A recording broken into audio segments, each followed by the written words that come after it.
என்டிகேவை நோக்கி தமிழ் சித்தாந்தத்தை நோக்கி பல இளைஞர்கள் வந்து படையெடுக்கிறது வந்து புரிஞ்சுக்கலாம். கண்டிப்பா நீங்க கரெக்டா பாருங்க, 2009 இருந்து தமிழ் நேஷனலிசம் வந்து தமிழ்நாட்டுல பலம் பெற ஆரம்பிக்குது. 2009 தான் அந்த விதை போடப்படுது.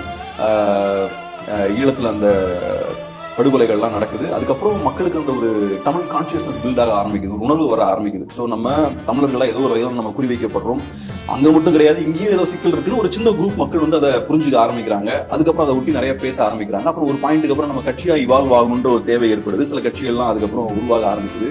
அப்புறம் அந்த குரோத் பார்த்தோம்னா ஸ்டெடியா இருக்கு, எங்கேயுமே பின்னுக்கு போகல.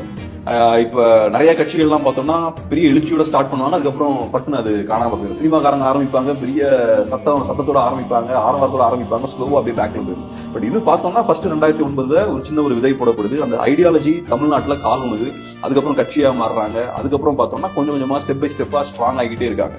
ஸோ ஒரு ஐடியாலஜி அப்புறம் ஒரு பொலிட்டிக்கல் ஃபோர்ஸா தமிழ்நாட்டில் இன்னைக்கு மாறி இருக்கு.